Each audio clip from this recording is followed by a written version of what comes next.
जो केमिस्ट्री को लेकर लग रहा है ना डर कि यार अब मेरे पास 10 से 12 दिन बचे हैं और इन इतने कम समय में मैं कैसे करूँगा, और इतना सारा सिलेबस जो अभी रिसेंटली मैंने कुछ टाइम पहले रिवाइज किया था, बट अब मैं दोबारा रिवाइज करने बैठा हूँ ना, तो मेरे को ऐसा लग रहा है कि यार सारा भूल गया, सारा दिमाग से उड़ गया, अब मैं क्या करूँ, अब मैं कैसे करूँगा, सारा कुछ हाथ से निकल गया। बेटा आप में से बहुत सारे बच्चे अब क्या कर रहे होंगे कि इंपॉर्टेंट चैप्टर्स कर रहे होंगे, इंपॉर्टेंट टॉपिक्स कर रहे होंगे, और कुछ बच्चे क्या कर रहे होंगे, प्लानिंग कर रहे होंगे कि ऑर्गेनिक में ये चैप्टर छोड़ देता हूँ, इनऑर्गेनिक में ये छोड़ देता हूँ, और फिजिकल केमिस्ट्री में सेलेक्टेड टॉपिक्स कर जाता हूँ, हो जाएगा सिलेक्शन, अच्छा आ जाएगा नंबर। बट ये सबसे बड़ी भूल है। और फिर आप में से कुछ बच्चे ऐसे होते हैं जो कि कुछ स्मार्ट वे से तरीके से वर्क करते हैं, आपसे ज़्यादा बेटर परफॉर्म करके आते हैं, और वो आपके बीच में हैं। तो आज इस वीडियो में वो बच्चे क्या करते हैं वो सभी आप सभी के साथ मैं डिस्कस करने वाला हूँ। बड़े ध्यान से सुनना, पूरी वीडियो देखना, इसके अंदर कुछ इंपॉर्टेंट कंटेंट है, क्योंकि कुछ इंपॉर्टेंट पॉइंट्स होते हैं जो कि मैं स्टार्टिंग में नहीं बोल पाता, बट हाँ वीडियो के एंड में बोल देता हूँ, तो प्लीज एंड तक देखना वीडियो। सबसे पहले हमें ये पता होना चाहिए कि कैसे कैसे क्वेश्चन पूछे जाते हैं और किस चैप्टर से पूछे जाते हैं। सारे मैंने इसके अंदर पूरा बिल्कुल एनालिसिस के साथ, बहुत अच्छे एग्जांपल के साथ मैंने इसमें पूरा क्लियर किया हुआ है, तो हम डेप्थ में देखेंगे, ठीक है, वीडियो स्किप मत करना। तो सबसे पहले हम इसमें आपको देखते हैं कितने क्वेश्चन आते हैं। Graph, theory based graph question, numerical and reaction question. देखो ऑर्गेनिक की बात की जाएगी तो ऑर्गेनिक में आप सभी को बहुत ज्यादा डिफिकल्टी फेस हो रही होगी कि भैया कैसे ऑर्गेनिक रिएक्शंस करेंगे, हमसे रिएक्शंस नहीं हो पा रहे भैया, न्यूमेरिकल सॉल्व नहीं हो पा रहे। तो पहले तो ये देख लो कैसे क्वेश्चन आते हैं। देखो थ्योरी क्वेश्चन, बेटा हर साल 45 जो न्यू पैटर्न आपका चल रहा है ना एग्जाम में कि एक्स्ट्रा क्वेश्चन दिए जाते हैं, उसके बेसिस पे एनालिसिस है, तो टोटली आपके थ्योरी क्वेश्चन तो आते हैं 22 क्वेश्चंस आपके डायरेक्टली फॉर्मुला बेस्ड क्वेश्चन आते हैं। किस चैप्टर से आते हैं वो भी मैं बताने वाला हूं। उसके बाद ग्राफ क्वेश्चन, देखो ग्राफ क्वेश्चन एक बहुत अच्छा वेटेज गेन करता है कि अगर आप लोगों ने ग्राफ बहुत अच्छे से करे हो ना, तो फ्री के नंबर कहते हैं ना, फोकट के नंबर, उस टाइप के नंबर है, तो 2 से 3 क्वेश्चन आपके ग्राफ के बेसिस पे आते हैं। उसके बाद आता है न्यूमेरिकल क्वेश्चन। न्यूमेरिकल एक इतना बड़ा रोल प्ले करता है न्यूमेरिकल भैया, क्योंकि यार न्यूमेरिकल सॉल्व भी नहीं होते, तो क्या भैया कुछ ऐसे कुछ सिलेक्टेड चैप्टर बता दो कि इनसे ही न्यूमेरिकल आए और हमारे न्यूमेरिकल सारे ठीक हो जाए।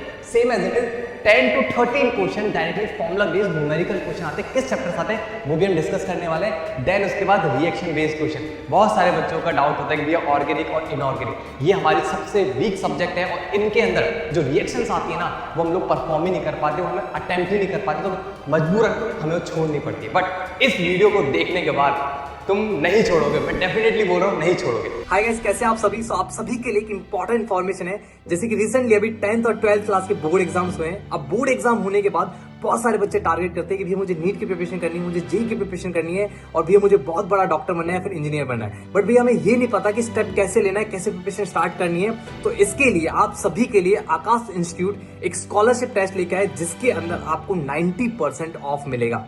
90% स्कॉलरशिप मिलेगी, और उस पेपर को, उस टेस्ट को अटेम्प्ट करने के लिए कोई फी नहीं है, फ्री ऑफ कॉस्ट है। जस्ट आपको एनरोल करना है और टेस्ट पेपर अटेम्प्ट करना है। ये टेस्ट आपका 60 मिनट्स का होगा, कभी भी आप दे सकते हो, जब आप फ्री हो तब आप दे सकते हो। ये टेस्ट बहुत इंपॉर्टेंट है। इंपॉर्टेंट इसलिए है कि जैसे कि मैंने अपने नीट की प्रिपरेशन स्टार्ट की थी, तो उससे पहले मेरे को कोई आइडिया नहीं था कि मैं डिजर्व करता हूँ या नहीं करता, क्या मैं नीट की प्रिपरेशन के लिए डिजर्व करता हूँ या नहीं करता, ये चीज मेरे को बिल्कुल आइडिया नहीं था। बट इस टाइप के टेस्ट देने के बाद मैं एक पर्टिकुलर मेरे को डायरेक्शन मिल गया था, हाँ, कि मैं नीट की प्रिपरेशन के लिए डिजर्व करता हूँ, क्योंकि जब उसके अंदर आपकी रैंक आती है ना, ऑल इंडिया रैंक आती है, तो आपके अंदर कॉन्फिडेंस आता है कि हाँ मैं कर सकता हूँ। ठीक है, so all the best. Test से रिलेटेड जितनी भी इंफॉर्मेशन है, कैसे एनरोल करना है, क्या है, सब कुछ लिंक एंड ऑल डिस्क्रिप्शन में गिवन है, वीडियो के डिस्क्रिप्शन में गिवन है, सो आप लोग चेक कर सकते हैं। तो स्टार्ट करते हैं। अब आप में जो मैक्सिमम स्टूडेंट डिफिकल्टी फेस करते हैं, भैया फिजिकल केमिस्ट्री, हमें ये बता दो कि फिजिकल केमिस्ट्री में किस किस पैटर्न के क्वेश्चन आते हैं, किस चैप्टर से आते हैं, कौन सा सोर्स हमें फॉलो करना चाहिए, वो सारा डिटेल में आप बता दो। देखो physical chemistry theory questions, graph question and numericals, ये क्वेश्चंस आपके इस टाइप के आते हैं, डायरेक्ट फॉर्मुला बेस्ड क्वेश्चन आते हैं, तो अच्छे से देखना। देखो थ्योरी क्वेश्चंस में आपके किस किस चैप्टर्स आते हैं, atomic structure, ionic equilibrium, thermodynamic solution, ये चैप्टर से आपके थ्योरी क्वेश्चंस आते हैं। अब बात करते हैं कि भैया इसके लिए हमें पढ़ना है तो क्या पढ़ना है। इसके लिए आपको एनसीईआरटी एंड नोट, थ्योरी के लिए आपको एनसीईआरटी एंड नोट पढ़ना है। अब इसमें मैंने कुछ वीडियोस में आपको ऑप्शन भी दिया था, बट इसमें मैं ऑप्शन नहीं दूंगा। क्यों? क्योंकि बेटा इसके अंदर एनसीईआरटी प्लस नोट्स पढ़ना मैंडेटरी है। क्यों मैंडेटरी है? क्योंकि हर साल क्वेश्चन पूछे जाते हैं, फिर भी इसमें बच्चा एक डिफिकल्टी फेस करता है कि भैया एनसीईआरटी रीड नहीं कर पाते हैं, तो क्या नोट से काम चल जाएगा? हाँ मेरे दोस्त, नोट से काम चल जाएगा, बट नोट्स को तेरे को बहुत बार रिवाइज करना पड़ेगा, तब जाके तेरे कंसेप्ट बन पाएंगे। उसके बाद आते हैं आपके ग्राफ बेस्ड क्वेश्चन। भैया graph based question physical chemistry में किस किस चैप्टर्स आते हैं? Solution, chemical kinetics, chemical equilibrium, thermodynamics. बेटा नोट्स के अंदर, इसके अंदर सिर्फ आपको नोट्स फॉलो करने हैं। नोट्स के अंदर जितने भी ग्राफ्स गिवन है वो ग्राफ्स आपको बहुत अच्छे से कर लेने हैं। एक A4 साइज पेपर में, एक A4 साइज शीट में आप सभी को सारे नोट डाउन कर लेने और डेली बेसिस पर रिवाइज करना है। देन उसके बाद आते हैं न्यूमेरिकल, फॉर्मूला बेस्ड क्वेश्चन। देखो सारे जितने भी चैप्टर फिजिकल केमिस्ट्री में 11th और 12th में सभी से डायरेक्टली फॉर्मूला बेस्ड क्वेश्चंस आते हैं। अब मैं आपको बताने वाला हूँ कि सोर्स कहाँ से आपको क्वेश्चन प्रैक्टिस करने हैं, किसको रिपीटेडली सॉल्व करना है, ये सारा सोर्स है एनसीईआरटी बुक फॉर्मूला। देखो एनसीईआरटी के अंदर जितने भी फिजिकल केमिस्ट्री में जितने भी चैप्टर्स हैं उन सभी चैप्टर में हर टॉपिक के नीचे एक एक फॉर्मूला लिखा हुआ है। तो मैं आप सभी को पर्सनल सजेस्ट करूंगा कि जो फॉर्मुलेज है ना, उन फॉर्मुलेज के बेसिस पे एक सॉल्व एग्जांपल यहाँ पे गिवन होता है तो फॉर्मूला रटे, ठीक है। मैं डायरेक्टली रटने के लिए नहीं बोल रहा, अगर हो सकता है पॉसिबल तो प्लीज उसको समझना, उस कंसेप्ट को समझना। कंसेप्ट समझने के बाद जो टॉपिक के नीचे क्वेश्चन गिवन होता है उस क्वेश्चन को बहुत अच्छे से प्रैक्टिस करें। पीवाईक्यू प्लस एनसीईआरटी एग्जांपल है जेईई मेंस एंड पीवाईक्यू। देखो अब मैं बहुत सारा हो गया ना, बहुत सारा हो गया, समझ नहीं आया और मैं बता दूंगा, डेप्थ में चलते हैं। देखो पीवाईक्यू आपको बहुत बहुत बहुत हेल्पफुल है। क्यों? क्योंकि देखो एग्जामिनर हर साल पीवाईक्यू से क्वेश्चन फ्रेम आउट करता है। एज इट इज तो नहीं छापता, बट हाँ कुछ लैंग्वेज, कुछ वैल्यूज, ठीक है, ये चेंज कर देता है, बट आपको जो कंसेप्ट होता है ना क्वेश्चन बनाने का कंसेप्ट, वो एज इट इज सेम होता है। तो आपको पीवाईक्यू को प्रैक्टिस करनी ही चाहिए, साथ में आपको एनसीईआरटी एग्जाम्पल। बाई चांस मान लो, देखो होता क्या है कि अगर कोई क्वेश्चन डायरेक्टली पीवाईक्यू से फ्रेम आउट होकर नहीं आया तो एग्जामिनर क्या करता है, जो एनसीईआरटी के क्वेश्चन है ना, सॉल्व एग्जांपल्स हैं, वहां से क्वेश्चन उठाता है। तो आपको एनसीईआरटी के एग्जांपल भी मल्टीपल टाइम प्रैक्टिस करने हैं। उसके बाद आता है जेईई मेंस पीवाईक्यू क्वेश्चन। अब मैंने आपको एक बात बोलना चाहूंगा, जैसे मैंने बोला ना JEE mains PYQ paper leak हो गया बेटा। इस साल जो जेईई मेंस के अटेम्प्ट हुए हैं, जनवरी फरवरी जितने भी अटेम्प्ट हुए हैं, जितने भी पेपर्स हुए उन सभी पेपर को उठाना, उनके अंदर केमिस्ट्री में जितने भी क्वेश्चंस है, फिजिकल केमिस्ट्री, ऑर्गेनिक, इनऑर्गेनिक, बेटा सभी को बहुत अच्छे से करना। क्यों? क्योंकि वही क्वेश्चंस रिपीट होते हैं, थोड़ा बहुत माइन्यूट चेंजेस किए जाते हैं। अगर किसी क्वेश्चन के पीछे यूनिट है, सेंटीमीटर है, जो भी है, नैनोमीटर है, एंगस्ट्रॉम है, बस उनकी जो पीछे की वैल्यूज होती है, यूनिट्स होती है, वही चेंज की जाती है। एवरेज क्वेश्चन सेम होता है, यकीन नहीं होता तो लास्ट ईयर के जेईई मेंस के पेपर उठा के देख लेना और फिर लास्ट ईयर के नीट का पेपर उठा के देख लेना, पता लग जाएगा कि हाँ एज इट इज क्वेश्चन छापे जाते हैं। अब आते हैं सबसे इंपॉर्टेंट टॉपिक आप सभी के लिए, फिजिकल केमिस्ट्री में किस किस टाइप के क्वेश्चन पूछे जाते हैं। तो देख फिजिकल केमिस्ट्री में जो ग्राफ बेस्ड क्वेश्चन पूछे जाते हैं, ठीक है, ये मैंने पेपर से लिया है, ग्राफ बेस्ड क्वेश्चन पूछे जाते हैं। उसके बाद देखो थ्योरी आपके न्यूमेरिकल बेसिस क्वेश्चन कैसे पूछे जाते हैं, ये देख लो क्वेश्चन नंबर 92 एंड 93। ये है आपका थ्योरी बेस्ड क्वेश्चन जो कि थर्मोडायनामिक्स है, ठीक है। थर्मोडायनामिक्स से इस टाइप के क्वेश्चन पूछे जाते हैं। एक पैटर्न आपको मैंने बताया कि बेटा किस किस टाइप के क्वेश्चन पूछे जाते हैं ताकि आप लोगों को एक अच्छा सा क्लियरिटी मिल जाए। अब आते हैं उसके बाद बेटा इनऑर्गेनिक। इनऑर्गेनिक एक ऐसा सब्जेक्ट की दिया, एक्सेप्शंस इतने सारे हैं कि कहाँ तक याद करें, आज याद करा कल भूल गए। बट देखो ये चीज ऐसा है, मैं आपको ये बोलना चाहूंगा, एग्जामिनर पास इतना व्यू ऑफ फील्ड ही नहीं है कि वो इतने वैराइटीज ऑफ क्वेश्चन बना सके।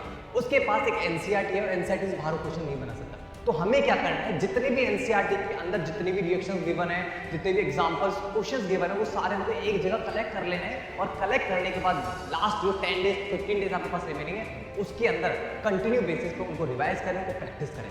अब इसमें थोड़ा बात कर लेते हैं थ्योरी क्वेश्चन। थ्योरी क्वेश्चन में न्यूमेरिकल क्वेश्चन पूछे जाते हैं। तो थ्योरी क्वेश्चन आपके इससे पूछे जाते हैं बेटा, वो थ्योरी क्वेश्चन होते हैं आपके फ्रॉम ऑल चैप्टर, में सारे चैप्टर से थ्योरी क्वेश्चन पूछे जाता है। बट अब मैं आपको सिलेक्टेड कंटेंट बता देता हूँ करना क्या क्या है। सबसे पहले NCERT and notes. NCERT and notes पढ़ना बहुत कंपलसरी है। अगर जिस बच्चे से एनसीईआरटी नहीं पढ़ी जाती वो अपना नोट प्रेफर कर सकता है, क्योंकि मैक्सिमम क्वेश्चन जो फ्रेम आउट होते हैं वो आपके नोट से होते हैं। जो आपके टीचर्स आपको नोट्स प्रोवाइड करते हैं ना बेटा, वो बहुत ही फ्रूटफुल होते हैं, क्योंकि वो सभी एनसीईआरटी को इंक्लूड करके आपको नोट्स प्रिपेयर करवाते हैं। तो आपको नोट्स तो आने ही चाहिए अगर एनसीईआरटी नहीं आती तो, ठीक है। बट अगर एनसीईआरटी कर लोगे तो आपके अंदर एक कॉन्फिडेंस आएगा कि हाँ इस साल निकाल देंगे हम लोग, नहीं है ना। तो ये है। उसके बाद PYQs plus NCERT example. PYQ और एनसीईआरटी एग्जाम्पल करना मस्ट है, क्योंकि वहां से आपको एक माइंडसेट प्रिपेयर होता है कि हमें किस चैप्टर को कैसे प्रिपेयर करना है। और मैं ये भी बोलना चाहूंगा कि बेटा यहाँ से ही क्वेश्चंस रिपीट होते हैं, थोड़ा बहुत माइन्यूट चेंजेस किए जाते हैं। उसके बाद आता है जेईई मेंस। देखो पेपर लीक, ठीक है, समझ गया। पेपर लीक जैसे जेईई मेंस क्वेश्चन आता है ना तो समझ जाएगा पेपर लीक। क्यों? क्योंकि जो अभी जेईई मेंस हुआ है वही क्वेश्चन आपके नीट एग्जाम में आने वाले हैं। थोड़ा बहुत माइन्यूट चेंजेस किए जाएंगे, बट आपको ये सारे प्रैक्टिस करने हैं और लास्ट 10 to 15 डेज में बहुत दिल से, शिद्दत से, ठीक है, ये अच्छे से प्रिपेयर करने।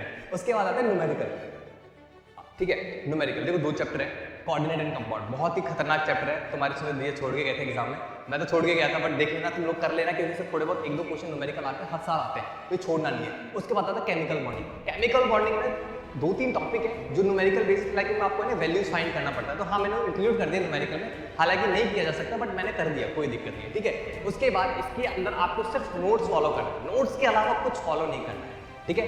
टीचर्स बहुत अच्छे नोट्स बनाते हैं आपके, तो नोट्स के अलावा कुछ फॉलो नहीं करना है, आपको पूरा क्लियरिटी मिल गया है, ठीक है। नेक्स्ट देखते हैं, एग्जांपल के तौर पे देखते हैं। देखो ये एग्जांपल है, ठीक है, मेजर। अब इसके अंदर है ना जो इनऑर्गेनिक में क्वेश्चंस पूछे जाते हैं, देख लो बहुत है ना, जैसे स्क्वायर पिरामिडल, ट्रायगोनल, प्लेनर, ठीक है, बहुत इजी क्वेश्चंस आते हैं। अगर आप लोग है ना लास्ट ईयर के पेपर्स करके देखोगे तो आपको पता लग जाएगा कि इतना टफ प्रिपरेशन करने की जरूरत नहीं है, जितना हम कर चुके हैं ना वही आएगा एग्जाम में और हमारा हो जाएगा, ठीक है। उसके बाद अब आपके लास्ट में आते भैया आपके ऑर्गेनिक केमिस्ट्री, सबसे खतरनाक सब्जेक्ट ऑर्गेनिक केमिस्ट्री, जिसमें सबसे ज़्यादा बच्चे गिव अप करते हैं। क्यों? क्योंकि ये रिएक्शंस नहीं हो पाती और कुछ समझ ही नहीं आता।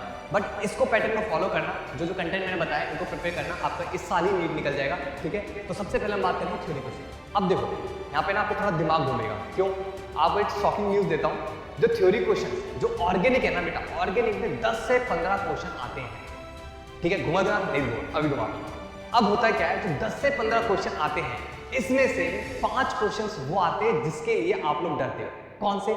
आप लोग डरते हो ऑर्गेनिक रिएक्शन से। सिर्फ ऑर्गेनिक रिएक्शन से सिर्फ 5 क्वेश्चंस आते हैं, और इतने इजी क्वेश्चंस आते हैं। क्यों? अगर आप लोग लास्ट ईयर पेपर देखोगे और उन्हें करने बैठोगे तो आपसे हो जाएंगे, बट हम लोग क्या करते हैं, डरते हैं। क्यों डरते हैं? ये ऑर्गेनिक कर रहे हैं हम, तो ऑर्गेनिक, और ऑर्गेनिक तो हमसे नहीं हो पाती। ऐसा नहीं करना, ये कंटेंट पूरा बताने वाला, बट ध्यान से फॉलो करना। उसके बाद आता है आपके 10 थ्योरी क्वेश्चन, 10 थ्योरी क्वेश्चन। अब कहां से आते हैं? जो आपके 10 थ्योरी क्वेश्चन है ना, 10 थ्योरी क्वेश्चन आपके GOC1, GOC2, यहीं से आपके 10 थ्योरी क्वेश्चंस आते हैं। और जो आपके 5 न्यूमेरिकल रिएक्शन बेस्ड क्वेश्चंस आते हैं, वो आपके कहां से आते हैं? वो आपके 12th क्लास के जितने भी चैप्टर्स हैं, 12th क्लास के जितने भी चैप्टर्स हैं, वहां से आपके क्वेश्चंस आते हैं। कौन कौन से आते हैं? जितने भी उसके अंदर naming reaction, colouring reaction, NCERT के शॉर्ट एग्जांपल से सारे वही पूछे जाते हैं, उनसे एक्स्ट्रा कुछ भी नहीं पूछा जाता। तो आपको बहुत अच्छे से माइंड में रखना है, ठीक है। ये मैंने अच्छे से मेंशन कर दिया। अब हम बात कर लेते हैं थोड़ा और थ्योरी में क्या क्या हमें कंटेंट फॉलो करना चाहिए लास्ट टाइम पे। NCERT, फिर से मैं बोलना चाहूँगा, NCERT बहुत सारे बच्चों को लास्ट टाइम में पढ़ा नहीं जाता, स्पेशली जो ऑर्गेनिक केमिस्ट्री के लिए बहुत टफ होता है NCERT पढ़ना। बट मैं आपको ये बोलना चाहूँगा, जो आपने बुक बोर्ड एग्जाम के लिए प्रेफर की थी, जो रिफ्रेशर बुक आपने बोर्ड एग्जाम के लिए प्रिपेयर की रेफर की थी, आप लोग वो भी पढ़ सकते हो अगर आपसे NCERT नहीं पढ़ी जा रही, क्योंकि क्वेश्चंस वहाँ से फ्रेम आउट होते हैं। उसके बाद नोट्स आपके पास बहुत अच्छे नोट्स होने चाहिए। अगर नहीं है किसी के पास ऑर्गेनिक के नोट्स, तो आप लोग मेरे टेलीग्राम पे जा सकते हो, ठीक है। एम्स कोटा बॉय, एम्स कोटा बॉय सुमित प्रजापति के नेम से टेलीग्राम चैनल है, ठीक है। वहाँ पे आपको नोट्स मिल जाएंगे। उसके बाद आता है आपके PYQs, NCERT examples and JEE mains. ये रिपीट करने की जरूरत नहीं है, आप लोग समझ गए होंगे क्या बोलना चाह रहे हैं सुमित भैया। आपको इस कंटेंट के अलावा कहीं नहीं जाना है, कहीं नहीं भटकना है। इतना भी लास्ट टाइम पे आप लोग कर लोगे ना, बहुत गेन कर लोगे। मतलब आपकी जो 10 दिन की, जो 15 से 10 दिन की जो मेहनत होगी ना, बहुत फ्रूटफुल होगी। आप लोग बहुत ज़्यादा अच्छा गेन कर सकते हो, ठीक है। सो ऑल द बेस्ट, अच्छे से प्रिपरेशन करें बेटा, गिव अप तो करना ही नहीं है, ठीक है। आप सभी ने इस टाइम को बहुत अच्छे से यूज़ किया, गिव अप नहीं किया, अपना कॉन्फिडेंस लेवल मेंटेन रखा, तो मैं गारंटी से कह रहा हूँ आप लोग बहुत कुछ कर सकते हो इस टाइम पे। अगर आप लोग के अंदर एक डर, एक फियर ऐसा है ना कि ये नहीं हो पाएगा, करने बैठो, और ये जो डर फियर है इसको थोड़ा सा साइड हटाओ और थोड़ा सा पॉजिटिव वे में वर्क करो। लिटरली बता रहा हूँ, बहुत फ्रूटफुल होगा, बहुत fruitful. So all the best, अच्छे से देखिए।